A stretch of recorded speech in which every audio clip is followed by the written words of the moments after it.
Olá, boa tarde, todos e todas. Aqui é a Júlia Holanda, da Coletiva Bem Viver.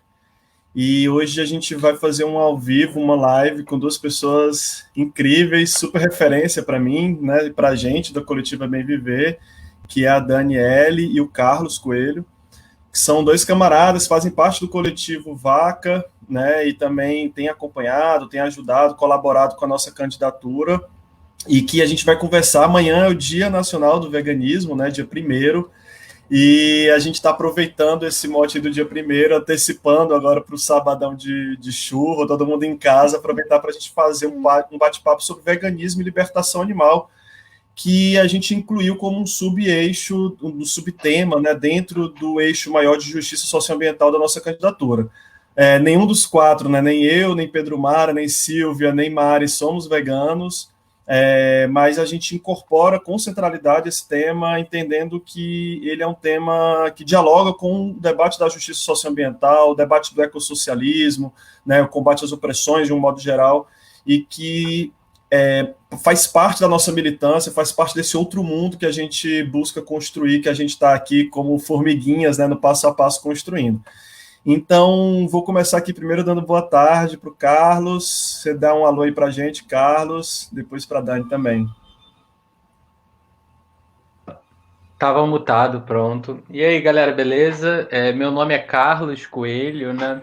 Eu sou professor de filosofia, como o Júlio falou, e assim como a Daniele. Eu sou militante do coletivo Vaca, né?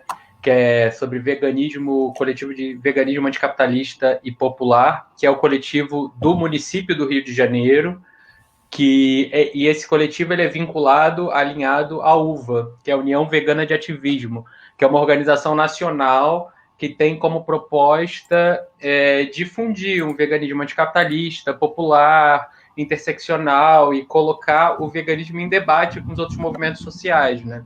Então é um pouco nesse movimento que tanto eu quanto a Dani nos engajamos, né, e tentamos construir o nosso coletivo, e o pessoal da coletiva Bem Viver, é um prazer estar aqui com o Júlio. A gente se conheceu recentemente, mas é uma pessoa que eu admiro bastante o trabalho e espero que esteja lá representando a gente aqui no município do Rio de Janeiro, representando o nosso coletivo também, de alguma forma.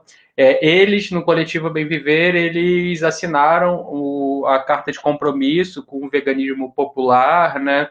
E com uma série de ações. Então, é um pouco por isso que a gente está aqui, para ter essa conversa e para pautar esse debate que é muito importante, sobretudo, não só para além da importância própria do movimento, que é pensar os animais enquanto tendo uma perspectiva, né, pensar da perspectiva de como esses animais vivem, né, quem são eles.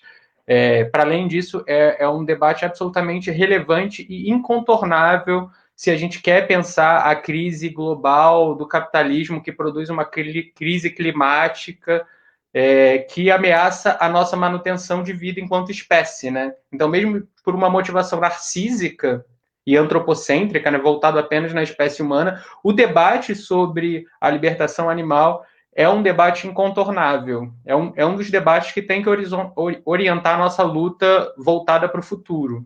Então, eu me apresento de maneira geral, assim, além disso, eu sou professor de filosofia também, né? Sou professor de filosofia, minha militância dialoga com uma militância conceitual também, num certo sentido, para além da militância clássica, né? Enfim, sigamos.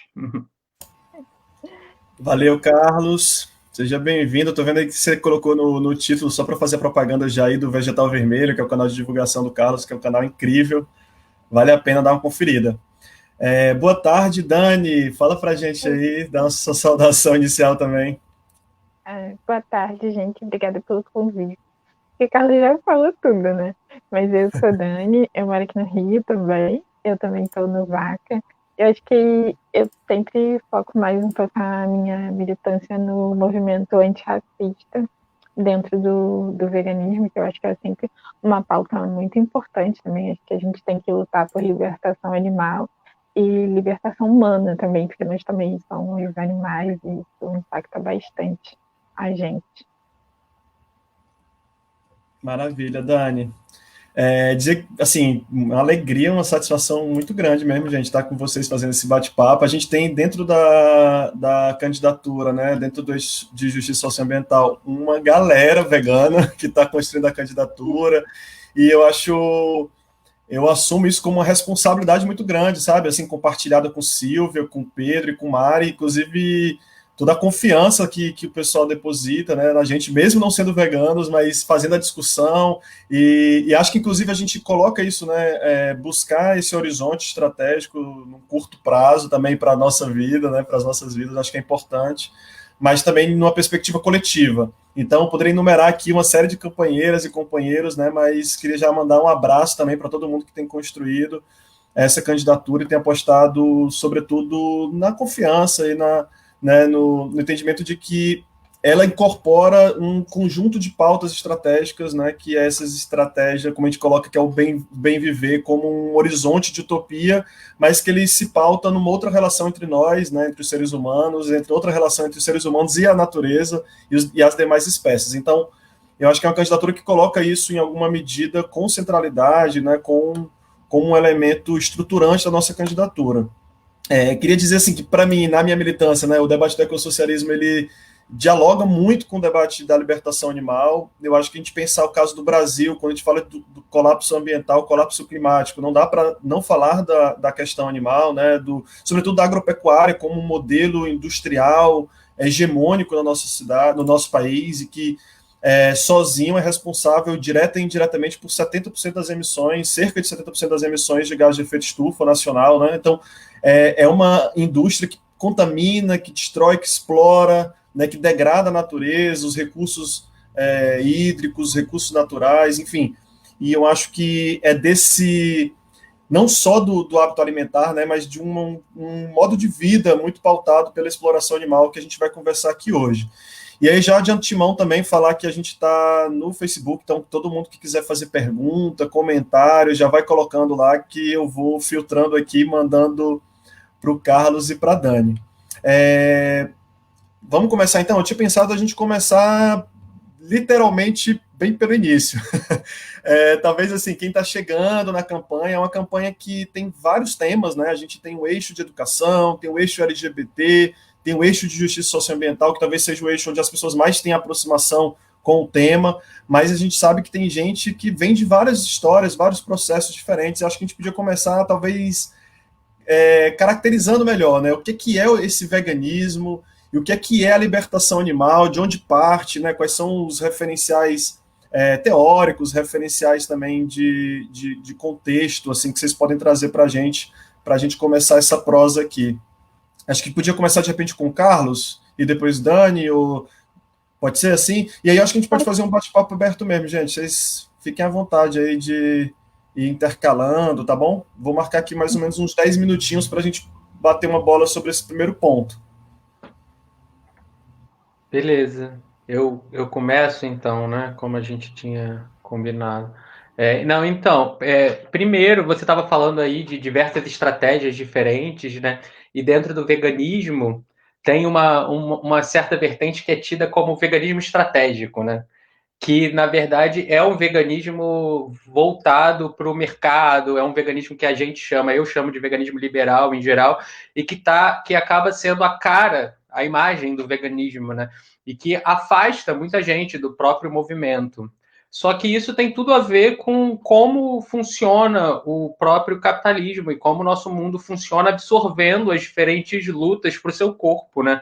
Porque, para mim, como eu defino o veganismo, é uma luta radical por a gente reconhecer nos existentes não humanos uma perspectiva, né, e um direito à vida, um direito de se organizar para além de uma perspectiva humana, né, porque a gente, no interior do capitalismo, a gente trata os animais como mercadoria, né, a gente trata eles como mercadoria, a gente trata eles como um objeto à mão a ser explorado, assim como a gente trata um trabalhador eventualmente. E não é à toa que existe todo um debate, né, dentro do veganismo popular, dentro da uva, dentro do veganismo que eu e a Dani militamos, né, sobre também como a vida dos trabalhadores na indústria do agronegócio é um horror, né? É um horror. E aí talvez eu já esteja antecipando algumas questões que vão aparecer quando a gente for tratar mais de uma perspectiva política, né? Mas o veganismo, para mim, essencialmente é um movimento de boicote, né?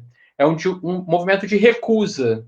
E esse movimento de recusa ele tem uma potência política muito grande, né? É um recusar. Eu me recuso a fazer parte disso, dessa violência que o nosso mundo produz. Então, enquanto vegano, eu me recuso a reproduzir esse mundo. É óbvio que a gente vai sempre encontrar um limite, porque a gente vive no interior desse mundo. Então, a gente sempre tem que tentar articular e construir e transformar, né? Mas o veganismo essencialmente é um movimento de boicote, né? De recusar todos os produtos de origem animal, seja alimentar. A alimentação é a maior parte, é o principal movimento, né? Mas também passa por não usar couro, não usar diferentes, enfim, diferentes formas que usam os corpos dos animais, né? E esse movimento ele é muito facilmente absorvido pelo mercado, né? E é muito perigoso, porque essa absorção implica de cortar esse caráter disruptivo do próprio veganismo, né? Porque você se cega, por exemplo, para a violência que os animais sofrem devido à crise climática, por exemplo, né? Se a gente continuar vivendo com exatamente com o mesmo modelo que a gente vive, né, de sociedade, de consumo, e não a gente não consumir. Isso eu sempre falo em todos os espaços, e eu falo isso sobretudo entre veganos, que eu acho que é importante ser dito entre veganos isso, né? Se a gente não consumir 1 grama de produto de origem animal e a gente continuar vivendo como a gente vive, os animais vão continuar a ser mortos. Porque eles estão perdendo seu habitat natural, eles estão perdendo cada vez mais animais selvagens, estão sendo extintos. A gente vive numa era de grande extinção. Então, não adianta só parar de consumir e se focar em produtos veganos se esses produtos continuarem numa lógica de abre um papel, dentro do papel tem um plástico, dentro de um plástico tem não sei o quê, e a gente descarta e descarta e descarta, sendo que a natureza aí já oferece banana, tem um monte de coisas que a gente pode comer que não precisa disso, né? Então, o veganismo tem uma vinculação radical. Para mim, o veganismo é um anticapitalismo, essencialmente. Porque se você não pensa no veganismo enquanto anticapitalismo, você não tá. Não é veganismo para mim, não é veganismo, porque você não está levando até as últimas consequências a luta pela libertação animal. Então, enfim, eu já falei algumas coisas, eu acho que você quer comentar alguma coisa, acrescentar alguma coisa aí? Enfim, o que que É, vocês. eu acho que tipo, virou uma chave na minha cabeça, assim, sobre o veganismo quando eu percebi que a gente trata os animais, basicamente quando a gente trata, assim, corpos negros, assim, principalmente aqui na cidade, porque a cidade é um ambiente muito agressivo, e aí a gente trata os animais com a mesma agressividade, então eu acho que desde o momento que eu entendi que esse ciclo de violência não poderia ser condicionado nem com a gente e nem com os animais, assim, e a indústria do agronegócio também, ela é uma indústria que vem matando sistematicamente animais, ela vem adoecendo os seus funcionários e matando os consumidores. Aqui, falando de cidade de novo, né? A gente é a população negra que mais consome industrializados do agronegócio e são industrializados ruins, por exemplo, salsicha, que vem de todo o resto, tudo que sobra da indústria, e aí eles fazem salsicha, presuntado, nugget, todas essas coisas são carnes de péssima qualidade, que e aí a população mais pobre, periférica, negra, vem se alimentando de uma coisa que não nutre o corpo, não é comida, sabe? Então eu acho que o veganismo ele vem contrapor, ele tem que contrapor, né? O veganismo liberal não faz esse contraponto. Até esses dias mesmo aconteceu uma coisa que eu fui no mercado e comprei milho enlatado, e aí o meu milho veio com o selo vegano.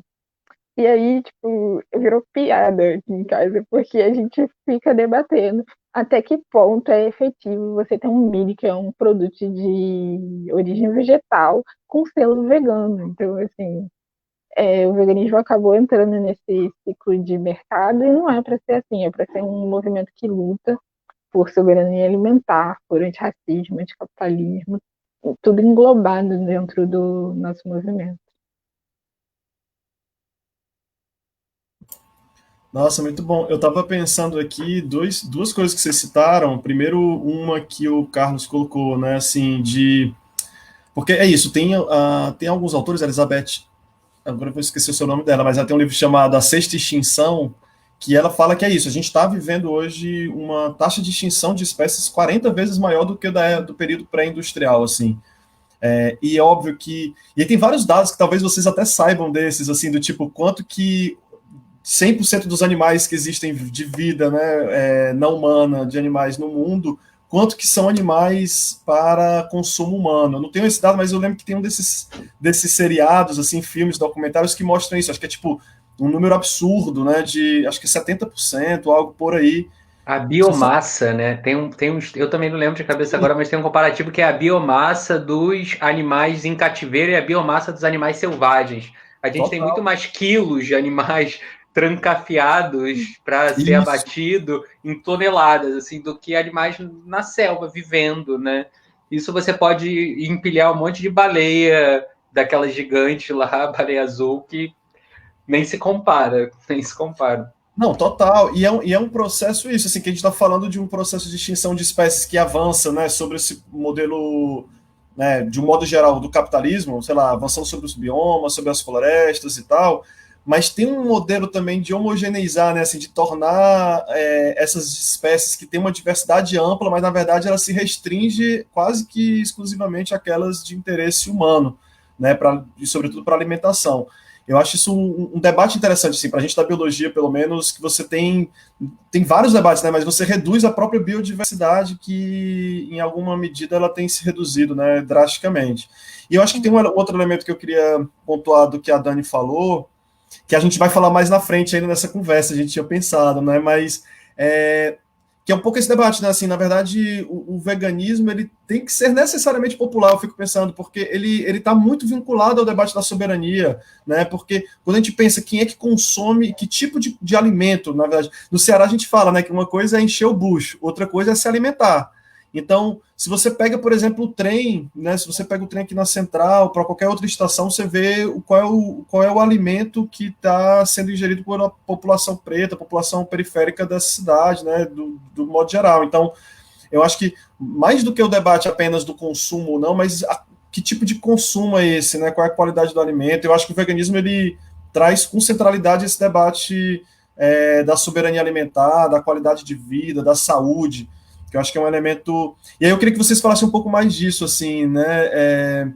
Como é possível a gente ter um veganismo popular, um veganismo antirracista, anticapitalista? Eu disse que o Carlos até já antecipou que para ele, se não for anticapitalista, não é nem veganismo, né? Mas como é que dialoga com o senso comum? Como é que dialoga com a própria esquerda, né? Acho que talvez entrar numa polêmica já assim, que acho que a esquerda coloca isso com um debate muito classe média, um debate muito elitista. Queria que vocês conversassem um pouco mais, talvez, direcionado agora para esse público, né? O que falar para as esquerdas, como incorporar esse debate de uma possibilidade de construir um veganismo que, de fato, seja pautado numa perspectiva popular e antirracista. Assim, no meu, assim, na minha cabeça não tem um outro modelo de veganismo que seja aceitável. Assim, falando do movimento antirracista, eu acho que teve um momento, assim, que eu entendi que o veganismo precisava ser antirracista, que eu acho que foi o momento que eu estava em uma reunião, assim, que tinham vários veganos, e alguém fez uma comparação entre exploração animal e escravidão. Então, assim, eu acho que foi o primeiro baque, assim, de entender que precisava ser de outra forma, porque a gente tem um outro exemplo também, que é o Holocausto. E Holocausto é uma palavra que significa extermínio. E aí, a gente, quando os filósofos e estudiosos negros, eles começaram a estudar escravidão e, e a história, né, colonial, eles fizeram uma distinção. A maioria deles chama esse movimento de grande desastre, que é para não competir com o Holocausto, que foi outra tragédia que foi muito grande. A gente não quer essa competição Assim, a gente não quer uma competição das lutas, a gente quer que todo mundo tenha o seu lugar de fala, sabe, com respeito. E aí, quando o veganismo liberal vem fazendo essa comparação, é uma comparação muito difícil e que às vezes é um pouco dolorida, porque a gente ainda não venceu o racismo no Brasil, a gente ainda não venceu essa cultura de escravidão, de animalização, de exploração. A gente ainda tem uma população negra muito inferiorizada, sabe, que recebe as piores coisas, os piores empregos. Então, essa comparação, acho que foi a comparação principal, assim, que eu achei mais difícil que foi feita. Acho que em outros momentos, assim, vieram outros também, como racismo religioso. As pessoas têm bastante problema com os sacrifícios em, em terreiros, em religiões de matriz africanas, e aí as pessoas acham que é uma prioridade combater o sacrifício que está acontecendo nos terreiros, tá ali, o seu carregador tá ali. Não sei. Desculpa, gente, que meu irmão tá aqui. E aí tá aqui catando as coisas dele. Foi mal. E aí a gente essa não devia ser, né, a prioridade do veganismo. A gente tem que combater o, o capitalismo que está aí, sabe, matando a Amazônia, fazendo muitas outras coisas, e a gente trata como prioridade combater é, o mínimo, assim, porque a quantidade de animais que estão morrendo em terreiros todos os dias não é 1 milhão de frangos, por exemplo, que é o que a gente mata no Brasil por dia. A gente mata, sabe, 1 milhão de frangos por dia. E aí a gente trata como prioridade combater os animais que estão sendo sacrificados num outro sistema, em outro tipo de comunidade. Eu não concordo, obviamente, como vegana, eu não concordo com nenhum tipo de sacrifício, mas eu não acho que essa é a prioridade do nosso movimento. A gente tem que combater a exploração humana e não humana, sabe? Como a gente está sendo tratado e a população negra vem recebendo políticas de morte, assim, desde sempre, sendo segregada em comunidades, em não podendo ocupar espaços da cidade. Acho que Rio de Janeiro é um exemplo muito específico disso. Então, eu acho que, como num movimento anticapitalista e antirracista, a gente tem que definir essas prioridades claramente, assim. É isso.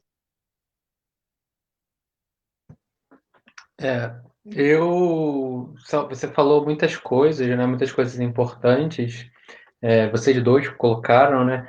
Mas eu diria, assim, a princípio, eu diria que eu não tenho apego à palavra veganismo, assim, de cara, tô pouco me lixando para a palavra veganismo. É uma palavra que simboliza uma luta e que a gente consegue se aglomerar em volta dela. A questão é a luta que a gente está fazendo, né? E a luta é uma luta antiespecista pela libertação animal, por soberania alimentar. A gente chama isso de veganismo popular, mas a gente pode criar outros nomes também. Mas, assim, no momento atual da luta, a gente enfrenta um embate. E esse embate que aparece do embate pela palavra é um embate também que está acontecendo no mundo real, né? E aí, de fato, o veganismo ele está sendo apropriado.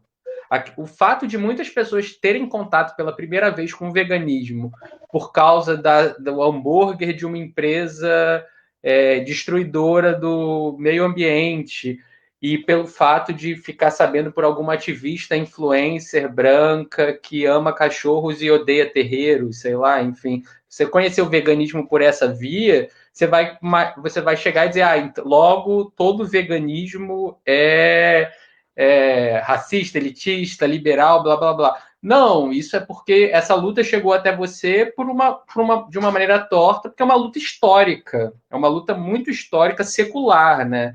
A gente tem histórias de anarquistas brasileiras que lutavam há muito tempo atrás, a gente tem, enfim, é um movimento que tem uma história. E aí eu vou. É isso. Quando você fala o veganismo de maneira genérica, você apaga toda essa pluralidade, né? Isso a gente pode pensar para diferentes lutas, né? Não existe uma luta antirracista homogênea, né? Existem diferentes vertentes, diferentes perspectivas, da mesma forma que não existe um feminismo homogêneo. Ou você vai achar que uma feminista radical, uma feminista marxista e uma feminista liberal pensam e têm o mesmo projeto de futuro. Não, não tem.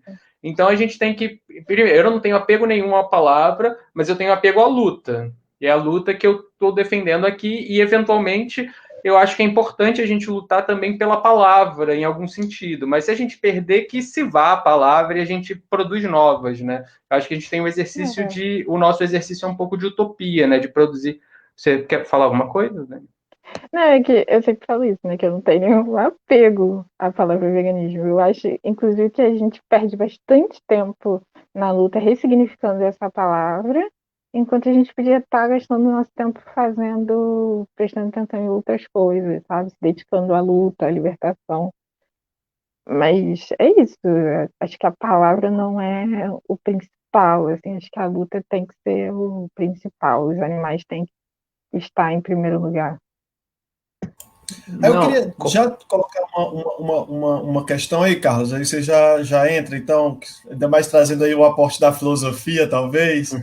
É, o que é a libertação animal, então, assim, porque eu acho que eu sinto que assim, às vezes a gente fala até como sinônimo, mas na minha cabeça não são, né? Acho que o veganismo, até porque é isso, o veganismo é um movimento, em alguma medida, traz várias vertentes, né? Como você falou, tem um estratégico, nem conhecia. É legal que eu também vou aprendendo muito aqui, assim, né? Mas veganismo estratégico, liberal, popular, mas eu tendo a impressão que libertação animal é um termo ainda mais radical, assim, talvez no sentido literal mesmo, né, de como de compreensão dessa terminologia. Mas eu queria ver de onde é que ela surge também, um pouco o que é exatamente isso, do ponto de vista talvez da filosofia, mas também do ponto de vista da luta política. Eu, inclusive, fazendo uma autopropaganda, na segunda-feira eu vou lançar um livro que se chama Ontofagia, um materialismo mágico, que é ontofagia, tem a ver com a antropofagia do Oswald de Andrade e tal, e é um esforço de repensar uma cosmologia, e entre os movimentos tem um esforço de pensar uma cosmologia antiespecista, né, que reconheça uma perspectiva, um ponto digno de existência e constitutivo de um mundo dos existentes não humanos.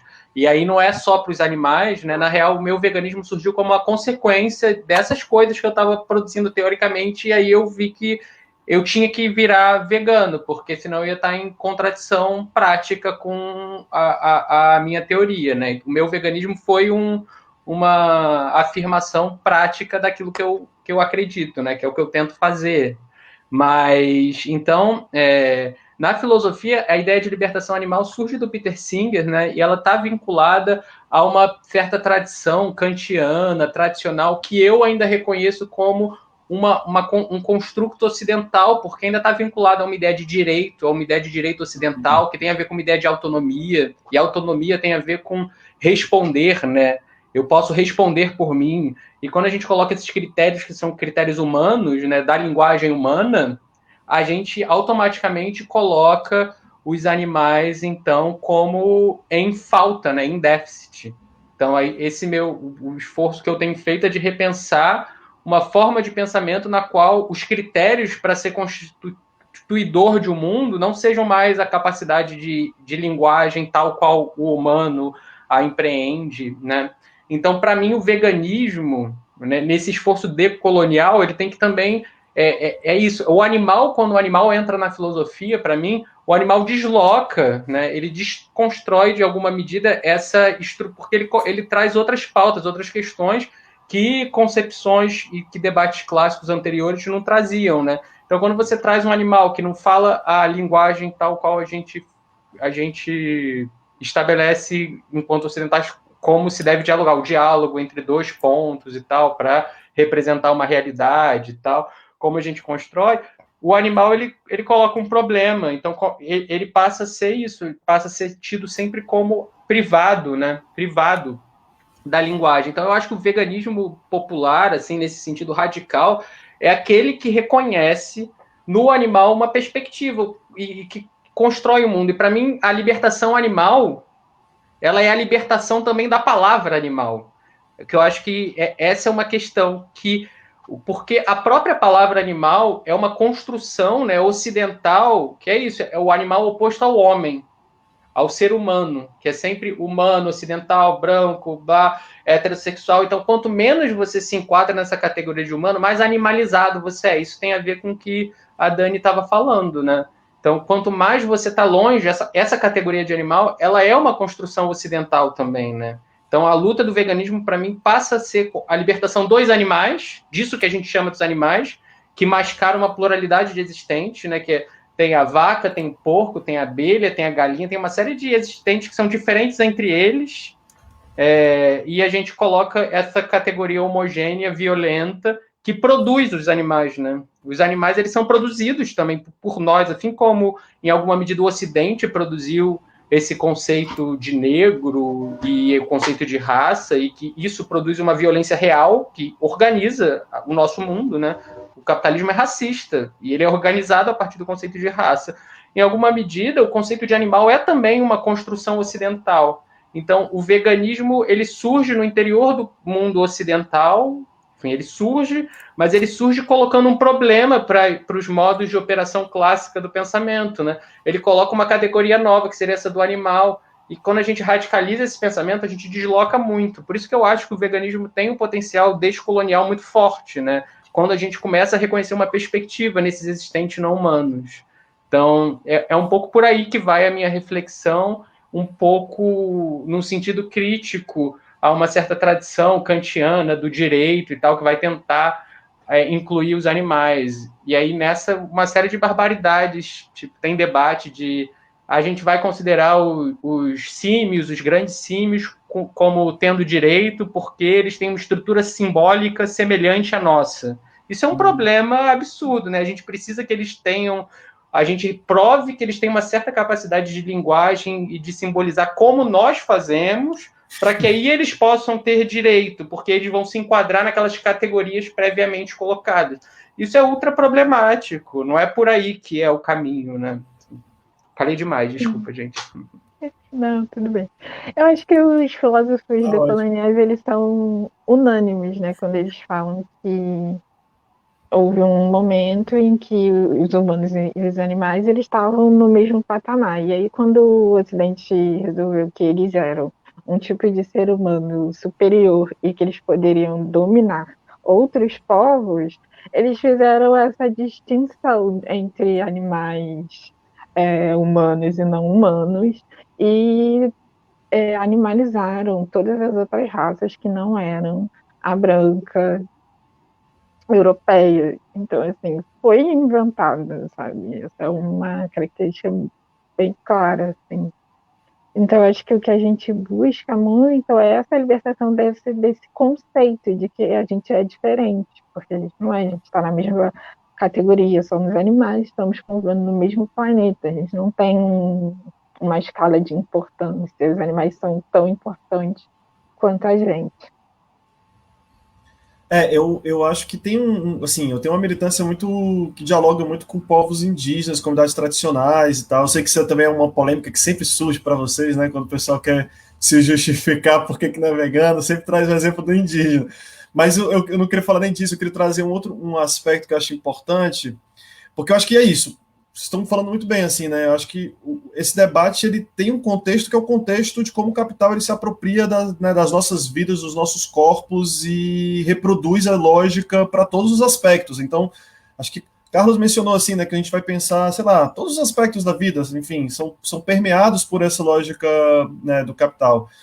E aí eu acho interessante que, por exemplo, dentro dessa lógica, a gente tem um processo de alienação muito profundo da natureza, né, da natureza não humana. E aí, sei lá, tanto do que a gente se alimenta, dos produtos, sabe, a gente não sabe de onde vem a laranja, do suco de laranja, a criança acha que não existe mais nenhum pé, né, de laranja, vem direto da caixinha, ou a gente não sabe para onde vai o que a gente joga no lixo, etc.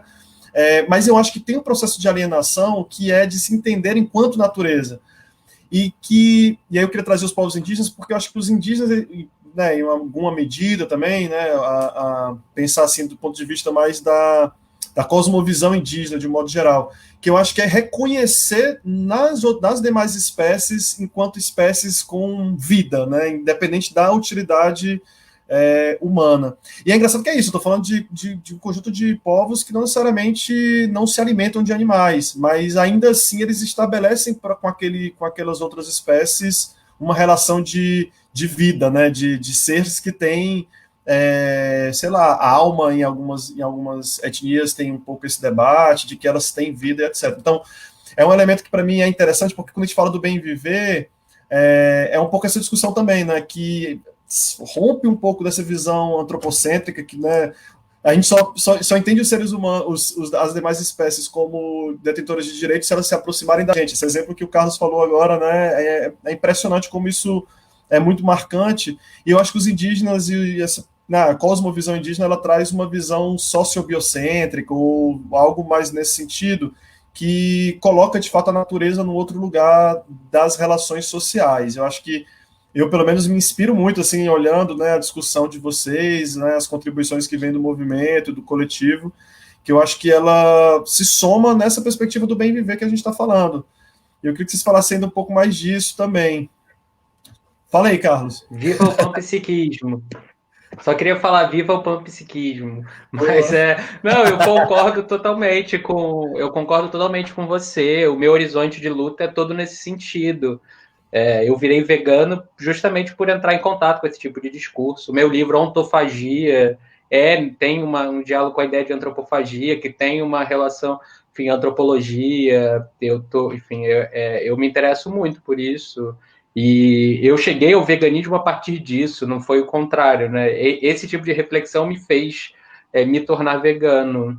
E então é isso, eu concordo com você praticamente. Eu acho que um dos problemas do capitalismo é completamente não é só um problema do capital, né? O capital é herdeiro dessa lógica de funcionamento que tem a ver com a oposição entre natureza e cultura, né? E mais especificamente a oposição entre técnica e natureza, né? Que é uma concepção ocidental na qual o homem seria aquele capaz de suplementar. Então, existiria a natureza e existiria um ser excepcional que seria o capaz da técnica, né, de usar instrumentos e, a partir desse uso de instrumentos, né, transformar. Então, a natureza enquanto esse objeto passivo do qual aquele ser capaz da técnica transforma e molda ela, né? Essa concepção ela é muito problemática e ela tem uma conexão muito precisa com a ideia de capital também, né? Porque essa ideia de técnica, teoricamente, como os povos ocidentais tendem a ver essa concepção tem a ver com essa capacidade de suplementar a natureza e a capacidade de você usar um meio, né, para atingir um determinado fim, né? Eu construo um carro, é um meio para eu me deslocar entre dois pontos. Só que, como o nosso mundo se organiza, né, a gente vive num mundo hiper tecnicizado, com uma proliferação incontrolável de artefatos técnicos, né, que isso se conecta perfeitamente com o capital, que a técnica ela se mostra na realidade como sendo um fim em si mesmo, né? Ela não é mais um meio para a gente atingir alguma coisa, mas ela se torna a própria proliferação.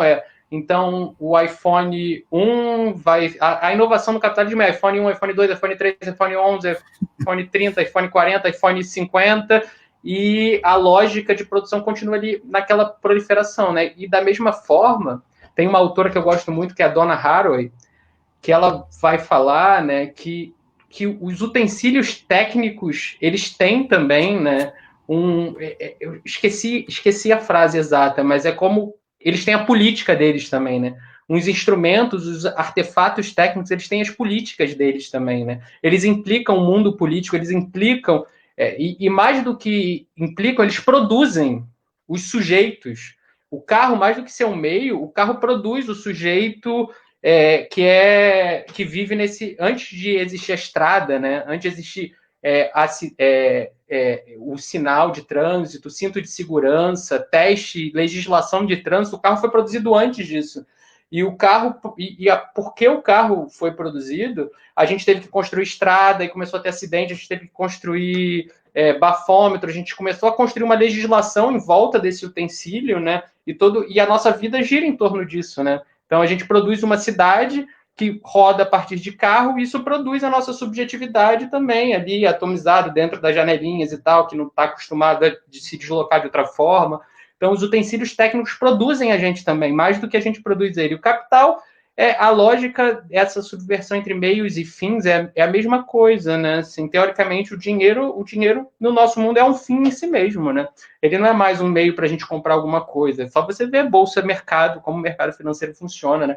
É uma proliferação indiscriminada. Então, a tecnologia e o capital, eles se jogam juntos nessa proliferação. Isso tem tudo a ver com isso que você estava falando, né? Que é uma cosmovisão que segmenta a gente da natureza e separa, né?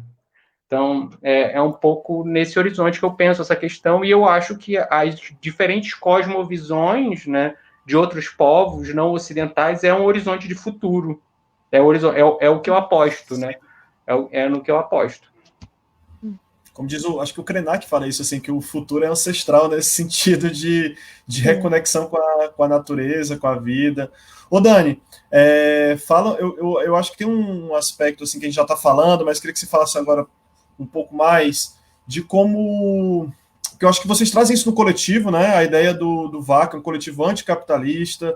Eu acho que a gente já tem falado muito aqui como não é possível dissociar, né? A luta do veganismo, a luta pela libertação animal, de uma ruptura sistêmica mais ampla. Mas eu queria que você começasse falando assim um pouco mais de como que a luta pelo veganismo, né, pela libertação animal, elas dialogam, ou se incorporam, ou se nutrem, não sei, como se encontra com a nossa estratégia ecossocialista? É um pouco essa pergunta, sabe?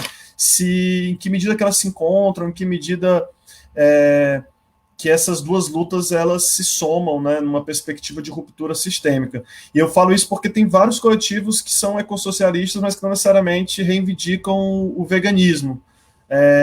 Né, então, eu queria que você falasse um pouco, assim, não reivindica o veganismo como uma estratégia coletiva, estruturante, sabe? Não necessariamente que existem indivíduos que não reivindicam, não é isso, mas enquanto que determinados coletivos não necessariamente estão reivindicando a luta vegana, mas se reivindica ecossocialista.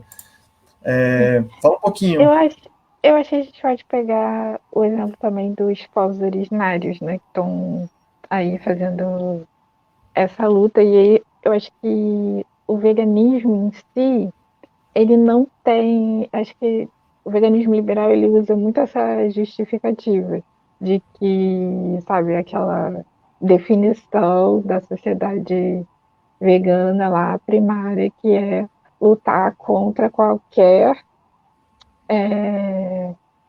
Gente, pediu uma palavra. Mas qualquer tipo de exploração animal, seja ela alimentar, na vestimenta.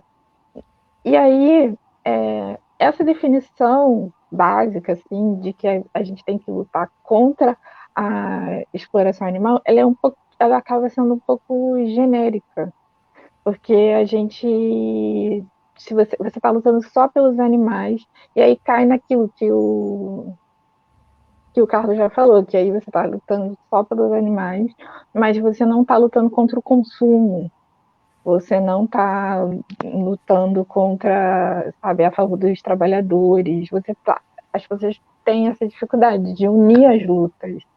E aí eu acho que a gente, no veganismo popular, a gente tenta contrapor isso, a gente tenta olhar para o bem viver, para o ecossocialismo e juntar toda essa luta num lugar só. E aí o que a gente prega é lutar a favor dos trabalhadores, porque a gente precisa de melhores condições de trabalho. Não dá para os trabalhadores continuarem trabalhando em situações análogas à escravidão ainda, assim, 2020 a gente ainda está tendo pessoas resgatadas e a gente ainda tem um agravante que o Bolsonaro assumiu e aí essas denúncias de trabalhadores que estavam lá trabalhando em situações análogas acabaram, sabe? Então, assim, a gente não está vendo mais isso na mídia, mas não é porque isso acabou, é porque essas pessoas não estão mais sendo amparadas pela Justiça do Trabalho.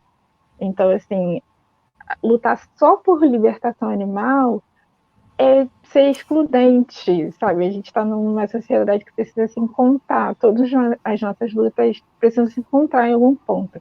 E aí eu acho que o veganismo anticapitalista conseguiu fazer isso. Ser, sabe, a gente luta pelo meio ambiente, porque a produção de carne no Brasil está acabando com a Amazônia, sabe? Então a gente está ali lutando pelo meio ambiente, pelos trabalhadores, pela libertação humana e não humana. Assim, eu acho que isso é bem significativo, sabe?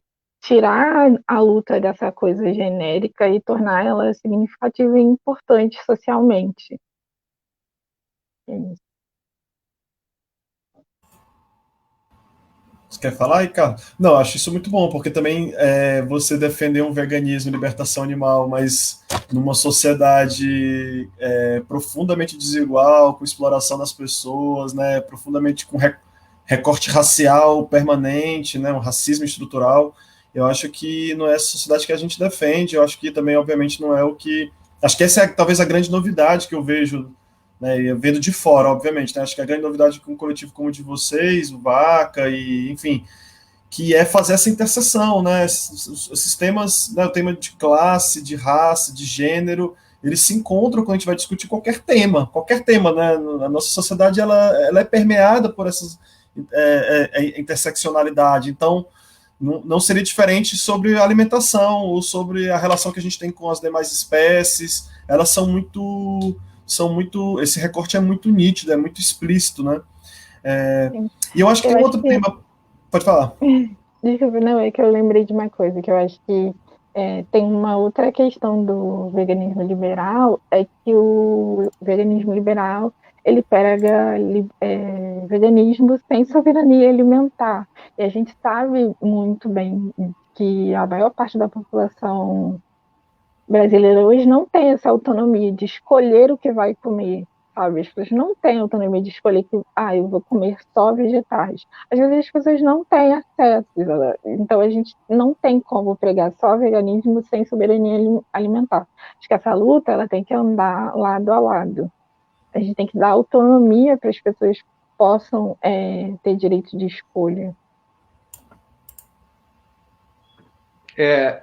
Aí é uma coisa muito importante, né, que a Dani já tinha comentado antes, inclusive, que aí são dois temas que têm a ver com uma perspectiva antirracista dentro do veganismo, que é o debate do nutricídio, né, que ela já está trazendo, de alguma forma, e o epistemicídio também, que aí conecta também com essa ideia que você estava falando dos povos originários, né? A ideia de nutricídio é isso, como a Dani falou, né? A gente produz um mundo que tem uma relação completamente distanciada com a alimentação e produz umas coisas absurdas que estão longe de ser alimento, de ser saudável, né? Que faz mal, que produz doença. E aí a gente pode pensar nessa conexão óbvia entre agronegócio, indústria farmacêutica, tá tudo conectado ali, né? Assim, colesterol, sei lá, as pessoas não sabem isso, né? Planta não tem colesterol. Assim, se você comer uma alimentação 100% de planta, você não vai consumir nenhum colesterol. E isso pode, por exemplo, possibilitar que diversas pessoas não precisem tomar um remédio do coração para você não infartar. Ao invés de você ficar comendo churrasco tomando aquele remedinho, você pode simplesmente fazer um churrasco de vegetais, sei lá. Uma mudança de hábito pode ser assim muito saudável. Então, e essas informações, né, o que mais mata no mundo hoje em dia, acho que o terceiro ou sétimo lugar é acidente de carro. Inclusive, a gente está falando que os utensílios técnicos têm a sua política. Então, uma das coisas que mais mata entre as 10 está lá acidente do carro. Não lembro qual é o número. Mas o que mais mata é doenças cardiovasculares no mundo. Isso tem uma conexão intrínseca com a nossa forma que o nosso mundo é elaborado, né? Então, tem a ver também com saúde, né? Esse debate todo. E epistemicídio é isso, é como em alguma medida, esse modo, né, de afastar a gente da natureza, esse pensamento que diz que o ser humano é afastado da natureza porque ele tem a capacidade de suplementar a natureza, ele afasta a gente dela também, né? Isso, ele produz uma forma que se vê como distante, na medida em que se vê como distante, ele produz sujeitos distantes também. E as diferentes cosmovisões de diferentes povos podem ajudar muito. O ecofeminismo é uma vertente que traz muito esse debate, né? Tem a Vandana Shiva trazendo questões indianas, a gente pode pensar em filósofos africanos, em pensadores ameríndios aqui, enfim, trazendo outras cosmovisões que não organizam o pensamento a partir disso, né? Então, aprender com as diferentes epistemologias, né, é muito importante, né? Eu lembrei agora da Silvia Federici, né, que no Caliban e a Bruxa, ela vai falar, né, de como ela vai explicando o processo de controle do corpo feminino e ela vai mostrar como diversos saberes ancestrais de manuseio de ervas e tal foram perdidos, coisas abortivas e tal, como isso, de alguma forma, é um epistemicídio de certo conhecimento das mulheres, que era passado mesmo na Europa, né? Isso aconteceu na Europa, de mulheres que tinham saberes que foram aniquilados, né? E nesse livro ela fala também que o primeiro corpo que foi produzido, né, foi, em alguma medida, foi o corpo do trabalhador, né? Primeira vez que o conceito de corpo foi articulado foi o conceito do corpo do trabalhador para ser explorado. Eu não lembro se é exatamente isso, mas é alguma coisa nesse sentido que ela diz. E eu acrescento que junto com o conceito de corpo não foi só o corpo do trabalhador, não, né? Foi o corpo do animal também, né? Foi o corpo da natureza enquanto algo esvaziado de vida. Então, essa é a primeira figura do corpo, não é só do trabalhador humano, é também, né? É o corpo a ser explorado, mas é o corpo da natureza a ser explorado também. Assim, eu acrescentaria isso no que ela fala nesse texto. Então, são temas muito, muito, muito importantes mesmo e que são absolutamente conectados com a nossa luta. Boa. Tava falando desse livro da Silvia e da Caça às Bruxas. Estou vendo aquele ali, do lado ali da Dani, aqui o livro da Tituba, esse livro Eu, Tituba, Bruxas Negras do Salem, que é um livro fantástico, né? Que narra a história da primeira mulher preta que foi acusada lá de bruxaria, né, no Tribunal de Salem. E essa Maryse Condé, que é uma escritora incrível. Mas deixa eu passar aqui rapidinho pelos comentários, a gente já está chegando em 50 minutos, eu lembrei agora de olhar, estou vendo aqui rapidinho, Pedro Oliveira comentou, a Gilly, Luíse, Matheus, todo mundo aí dos veganos e veganas, né, que estão na coletiva, tem outras pessoas ainda, Carol, Julinha Rara e tantas outras. A Mari, minha companheira irmã, que está aqui, minha candidata maravilhosa também estava aqui interagindo. Eu só vi agora, gente, me perdoem. A Gláucia, maravilhosa também, que está na nossa candidatura. A Alice. Eu acho que não tem nenhuma pergunta, assim, de forma específica, mais comentários. Eu acho que estava o pessoal meio que interagindo. A Dani Novo, que também está aqui fazendo tudo acontecer nos bastidores, ela estava colocando as mensagens no ar, né? Agradecer, gente, já de antemão, todo mundo aí que está participando, acompanhando, acho que é um debate super importante. Eu queria trazer agora, mais para a gente ir fechando, um ponto que como que a gente pensa, bom, a gente está aqui faltando 15 dias para o 15 de novembro, né, estamos na maior correria, dia, manhã, tarde e noite, tipo, olha só, Thaís, maravilhosa, querida. Nossa, Beijo, Thaís. Beijão para você, hein, Thaís. E eu acho que a gente está aí há 15 dias fazendo debate, trazendo a coletiva Bem Viver da Zona Oeste à Zona Norte, passando os mais diferentes lugares, com essa perspectiva utópica, né, que a gente tem falado, mas uma utopia baseada num conjunto de coletivos, movimentos e comunidades que já ressignificaram essa relação que a gente está falando aqui, que foi estranhada, que foi alienada, que é essa relação com a natureza. E eu acho que eu queria entender agora também de vocês como é que vocês visualizam essa disputa, né, em mais uma trincheira, digamos assim, que é o espaço legislativo, o espaço da Câmara Municipal, o espaço da política institucional. Né? Eu queria começar até a mencionar aqui que o Carlos colocou no começo que a gente assinou a Carta da Uva, que é uma carta de compromisso, né? Um termo de compromisso que acho que muito bem elaborada. Eles têm 4 eixos, né? Que não é só a questão da alimentação, mas fala de educação, fala de saúde, enfim, um conjunto de propostas e que pauta o veganismo, que pauta a libertação animal, mas numa perspectiva muito anticapitalista, uma perspectiva de trazer, fala de soberania alimentar, fala, sabe, de lutas antirracistas. Então, a gente assinou com toda a convicção mesmo, assim, de que é uma carta que traz com centralidade uma contribuição importante de disputa desses temas dentro da institucionalidade.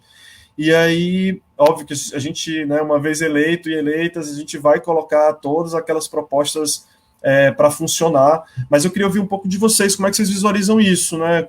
Como que vocês acham que a candidatura potencializa, como que tem sido hoje as disputas dentro da Câmara, o que é que vocês pensam assim, um pouco sobre esse tema?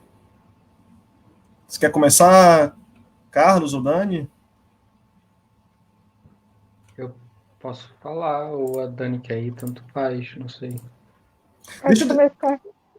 Deixa eu só te dar só um elemento, assim, e você começa, de que, assim, nós fizemos um PL pelo Flávio, que, né, estava coordenando a equipe lá de Justiça Socioambiental do mandato do Flávio Serafim, a gente elaborou um projeto de segunda-feira sem carne, lá na LERJ, desde 2018, há 2 anos, ou seja, um projeto super simples, assim, não tem nada de apesar de ser simples, mas muito simbólico, importante, mas assim, não é um projeto que vai reestruturar todo o orçamento do Estado, não é um projeto que, né, propõe nenhum tipo de ruptura revolucionária, mas é um projeto que simplesmente não é aprovado. Ele fica lá, transita, mas aí, em alguma medida, incomoda, é uma ameaça, é uma avaliação que eu tenho, né? E é isso que eu já queria fazer, colocando uma provocação também, assim, para vocês falarem. Não, então, eu acho que tem dois horizontes quando a gente vai debater esses temas, né? Eu acho que o primeiro, né, mais evidente é que a gente está muito atrás na luta, né? A gente está engatinhando na nossa luta, perto, inclusive de outros movimentos sociais e tal, outros debates, mesmo conceitualmente, construindo base teórica para o movimento, a gente ainda está engateando muito dentro do antiespecismo, e então a gente tem que, assim, a luta é sempre teórica e prática, né? E a gente tem que também ocupar os espaços. É óbvio que a gente não quer ocupar o presidente do agronegócio, isso não, a gente quer destruir com esse espaço. Mas os espaços populares que são dados, né? Eu acho que a gente tem que ocupar e pautar o veganismo. Estou eu e Dani aqui conversando com vocês e apoiando a candidatura, que é uma candidatura que, apesar de ter um horizonte político absolutamente conectado com o nosso, que eu me identifico com a luta de vocês todos, né, dos 4, vocês não são veganos e, eventualmente, nem todo mundo da coletiva entrou em contato, então a gente tem que discutir, conversar e trazer questões e aprender junto, e, eventualmente, você vai me colocar uma questão que eu não vou ter resposta e a gente vai construindo, assim, eu acho que o exercício é de construção coletiva, então eu acho que não são políticas muito efetivas, essa de segunda sem carne, mas assim, o papel, eu acho, de uma candidatura tem muito a ver com criar mecanismos de educação popular, né? Criar mecanismos para que a gente, e essa questão que é tão mascarada e que se investe dinheiro, né? Se investe muito capital e muito dinheiro para a gente não considerar opções vegetais na nossa alimentação. É muito dinheiro no mundo que é gasto para isso, é muito subsídio, marketing, campanha, e é muito dinheiro também para a gente achar que o veganismo é coisa de gente branca. Tem muito dinheiro investido nisso para colar essa imagem e para esvaziar a nossa luta. Então a gente precisa. Então, de um lado, a gente está engatinhando muito, tanto teórico como praticamente, então a gente tem que se engajar nisso, mas de outro lado, a necessidade, o momento é um momento urgente, né? A gente vive um momento de crise climática que é urgente e que a pauta pela libertação animal tem uma centralidade nesse debate. Então a gente tem, de um lado, um movimento ainda muito basal ainda, assim, que precisa se desenvolver, que precisa crescer, e esses espaços são espaços para a gente lutar por política pública, né? Que é assim que a gente vai colocar debate sobre aqui as crianças no município elas comam uma alimentação vegana. Se a gente lançasse esse projeto, ia dar problema, ia ter, é obrigação, imposição, blá, blá, blá. Não, mas a gente precisa começar esse debate, né? A gente precisa que esse debate seja feito na sociedade, que os dados, né, que os estudos sejam colocados a público. Então, essa candidatura, se comprometendo com isso, é muito importante para a nossa luta também, por mais que não seja o fim, né? Por mais que não seja o horizonte, agora entrou 4 vereadores e agora o mundo vai... Não vai mudar o mundo, mas a gente precisa entrar mais pessoas, enfim. A gente sabe que a gente quer uma transformação radical, né? A gente quer uma revolução, que é a única possibilidade da gente continuar a viver, eu acho. Então, tem esses 2 aspectos, né? A gente tem que investir mais, mas tem uma urgência. A gente tem uma urgência.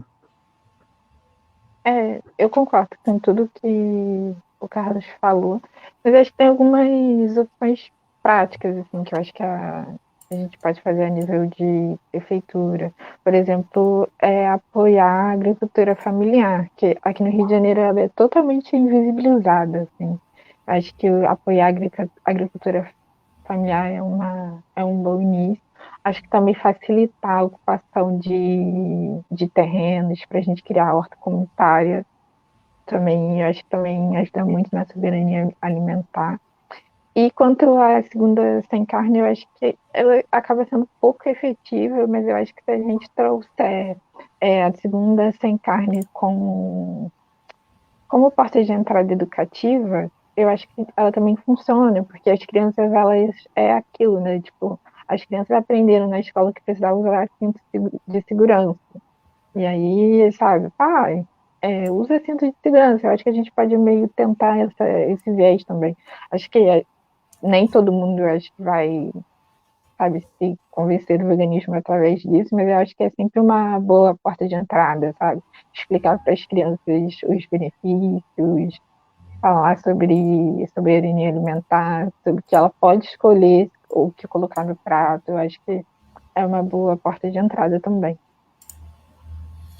Pô, muito bom. Eu acho que só essa coisa da segunda sem carne que a gente fez, esse projeto, na verdade ele não era nem assim o nome, né, nem segunda sem carne, era tipo Programa de Melhoria na Qualidade da Merenda Escolar no Estado do Rio de Janeiro, né? Que aí em algum dos artigos lá a gente fala, né, que da segunda sem carne, como acho que um pouco dessa perspectiva que a Dani está colocando, assim, né, mais pedagógica, mais de reflexão, né? Mas, mas eu trouxe esse exemplo para dialogar com algo que o Carlos colocou, é que nem um projeto relativamente simples e, cara, melhoria da qualidade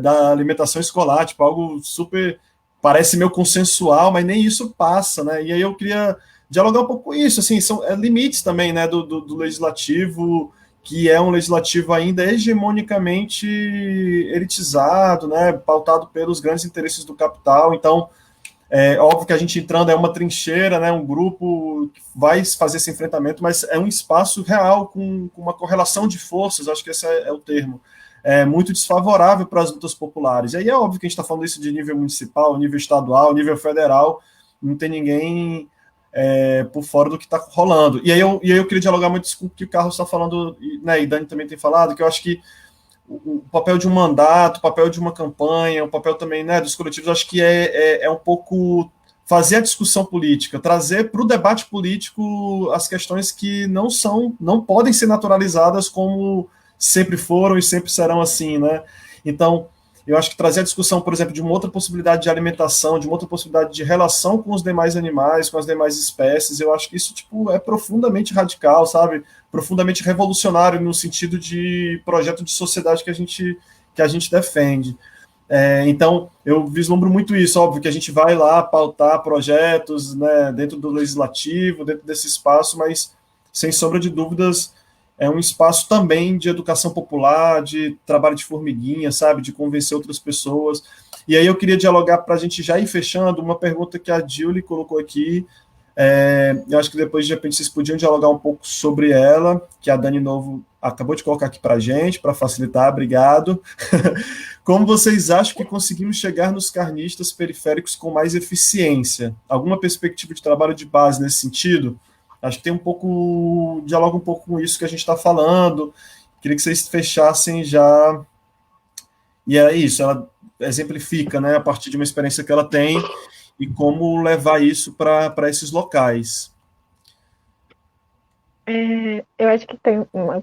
É, Vai, quer começar? Acho que uma coisa que a gente costuma muito fazer é esquecer a palavra veganismo. Esquece que essa palavra existe, assim. Porque eu acho que essa palavra assusta muito as pessoas, o imaginário ativa o imaginário, e as pessoas já tiram, descartam primariamente o que você tem para falar. Eu acho que você começar com uma outra abordagem, por exemplo, explicando quais são os benefícios da alimentação sem alimentos de origem animal, sobre os impactos no meio ambiente.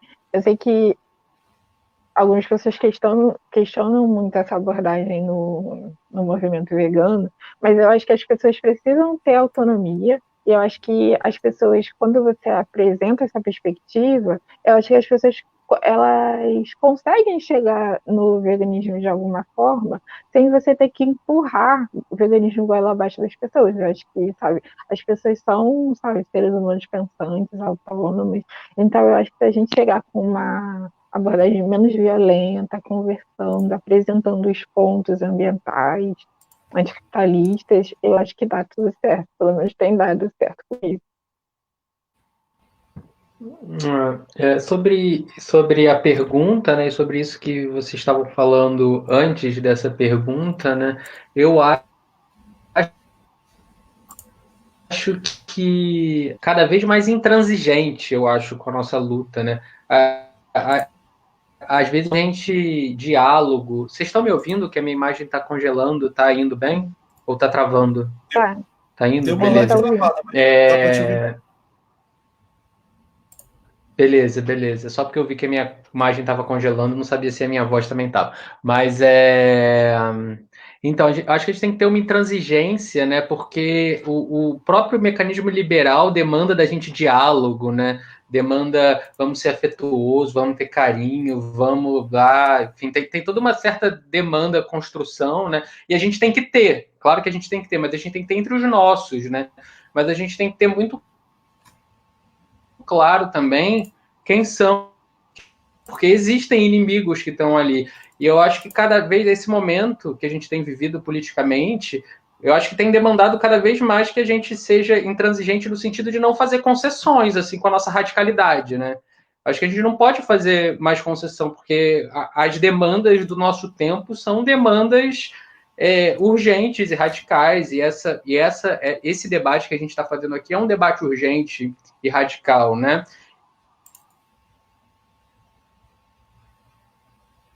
E aí, o mandato, no sentido de, como vocês estavam falando das escolas, a gente precisa desses espaços para expandir o debate também. Mas o que eu falo sempre, né, ela perguntou sobre como chegar nos carnistas periféricos com mais eficiência, né? Para quem não sabe, carnista é a pessoa que vai defender o consumo da carne enquanto algo necessário e tal. É diferente de carnívoro, porque nós somos onívoros, né? A gente pode consumir derivados de animais ou vegetais, sobretudo vegetais, né? E o carnista é a pessoa que defende essa ideologia de que a gente precisa da carne de qualquer jeito, né? E como chegar na periferia, né? Assim, o que eu falo sempre é que já existem veganos periféricos na periferia pautando esse debate. E a gente precisa construir espaços de construção coletiva no qual essas pessoas circulem também, né? Que as pessoas da periferia do Rio de Janeiro, do município, dos diferentes municípios enfim, que essas pessoas circulem, que essas pessoas pautem dentro das suas comunidades o próprio veganismo, né? A gente tem que acabar sempre com essa lógica jesuítica de colonização, de conversão também, né? Isso é uma das coisas que é muito problemática no veganismo, né? Quando a gente entra na lógica de conversão e a gente entra, como a Dani estava falando, no terreiro, apontando o dedo sem entender, sem fazer um recorte, entender o que está acontecendo ali, qual é o sentido de cada um daqueles rituais. Assim, só uma pessoa que está no interior desse movimento, ela pode chegar lá e colocar uma questão. Assim, se você é uma pessoa que está dentro do terreiro, que está dentro do movimento vegano e você quer conversar, você vai lá e você vai dialogar, mas vai ser de outra forma. Porque você está dentro ali daquele vocabulário, daquele diálogo, daquela linguagem, né? Então, sobre isso eu acho que a gente tem que criar espaços no qual diversas pessoas diferentes, de lugares diferentes, possam integrar a coletiva, e que a gente não precise ir até a periferia,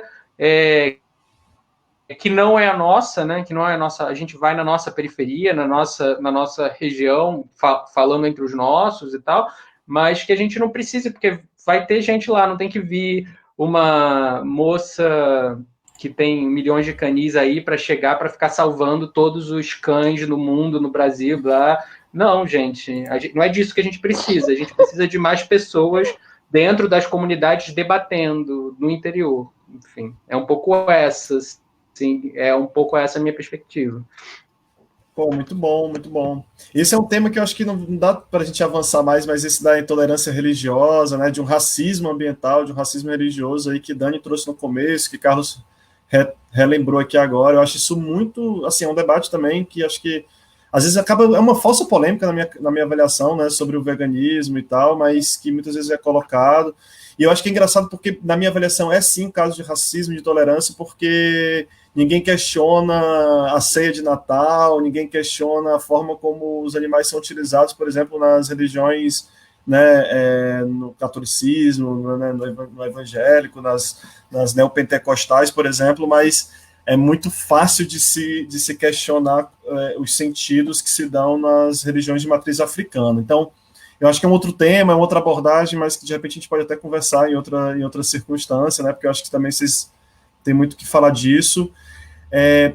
Enfim, queria já de antemão, antes de trazer vocês para as considerações finais, agradecer muito a participação, eu aprendo muito mesmo, assim, queria falar isso aqui de forma aberta, né, para todo mundo, não só pessoalmente, mas acho que a coletiva, né, Bem Viver, acho que a gente aprende muito, a gente incorporou isso no nosso programa, nós chegamos a fazer uma roda de conversa temática com vocês, né, inclusive com o Carlos e a Dani, que participaram dessa atividade, foi uma atividade muito boa, e que para mim foi assim, segue sendo, né, dia após dia que eu escuto vocês falando, que eu vejo a militância, muito convencido da centralidade real, assim, né, dessa pauta para esse mundo que a gente quer transformar. E aí eu queria, assim, eu acho que tem um elemento que Dani trouxe, né, muito fortemente, Carlos também, mas que é o debate da soberania alimentar. E eu acho que esse é um tema que permeia muito o que a gente tem falado pela coletiva, né, a Silvia, no trabalho que ela faz lá na Zona Oeste, no Morar e Plantar, esse debate que é muito forte, né, do combate à fome no Rio de Janeiro.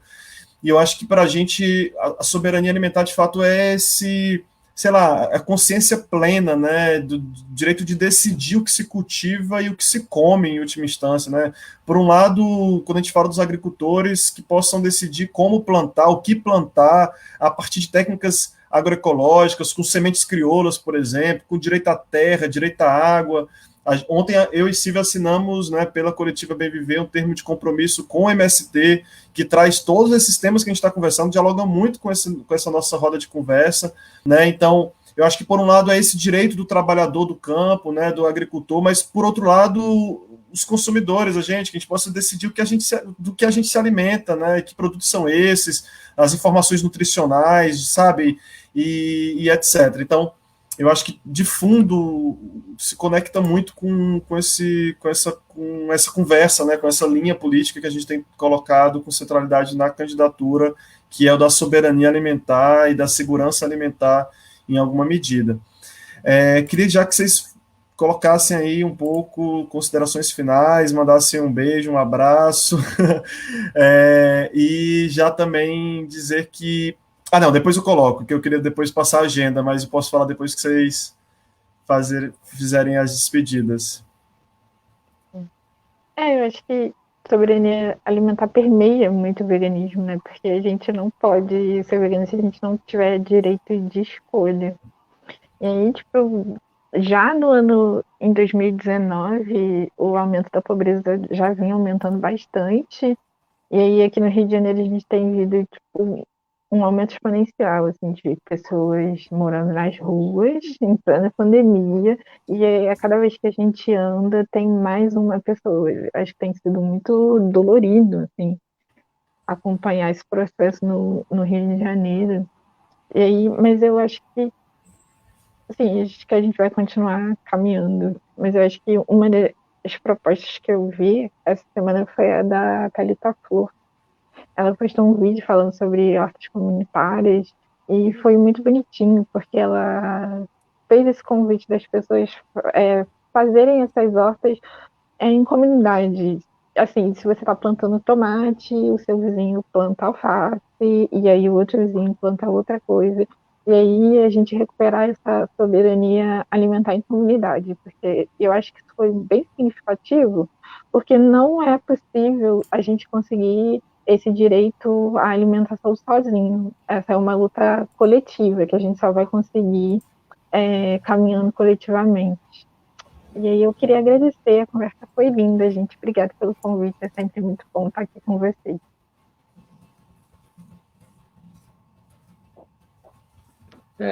Obrigado, Júlio, obrigado, Dani, por essa conversa, foi incrível.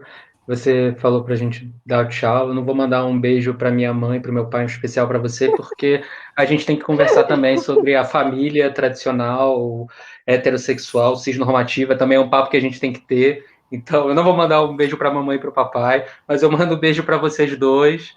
É isso, galera. Enfim, né?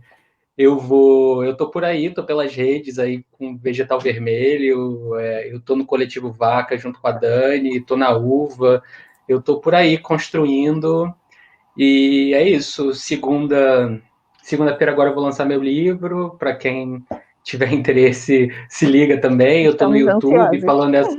falando essas coisas, e é isso, é isso. Militância teórica e prática, e vamos votar no 50021. É isso. É isso que eu tenho para dizer, galera. Obrigado. Valeu, valeu. Eu queria só, antes da gente fechar, passar uma agenda rápida aqui. Domingo, vulgo amanhã, na verdade, 19 horas, a gente tem um encontro entre as coletivas Bem Viver, que é enfim, a gente tem uma coletiva aqui no Rio de Janeiro, mas a gente tem uma coletiva em Floripa e também uma coletiva em Joinville, as três com o mesmo nome, Coletiva Bem Viver. Então a gente vai fazer um encontro, já tem o Alberta Costa confirmado, Thiago Ávila, Sônia Guajajara, enfim, vai ser um debate bem legal, que a gente está chamando de Onda Bem Viver, que é uma discussão, né, que não está só restrita aqui ao Rio de Janeiro, mas também em alguns outros lugares. Segunda-feira tem o lançamento aí do livro do Carlos, já colocando aqui na minha agenda também.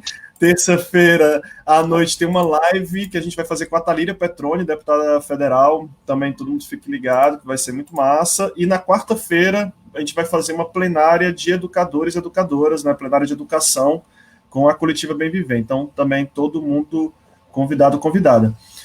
E dia 15 de novembro, obviamente, 50021, volta na gente. Quem não conhece ainda, dá uma olhada nas propostas, no programa, mais do que isso, né, na proposta de ruptura sistêmica e de construção de outra possibilidade de vida que a gente está pautando, que é esse horizonte do bem viver, que incorpora com centralidade a libertação animal, a agroecologia, né, a segurança e a soberania alimentar, nesse mundo sem opressões, sem destruição da natureza, né, sem exploração dos trabalhadores e das trabalhadoras. Pô, queria mandar um beijão também aí, não vai ser para minha mãe, vai ser nem para o meu pai, vai ser para o Carlos e para a Dani, para todo mundo que acompanhou. E Dani Novo também, que está aí nos bastidores, gratidão, querida. Beijão, gente, valeu, muitíssimo obrigado a todos e todas que acompanharam. Valeu, Carlos, valeu, Dani. Valeu, galera. Considerem o veganismo, hein? Considerem. Boa, beijos, tchau. Bem.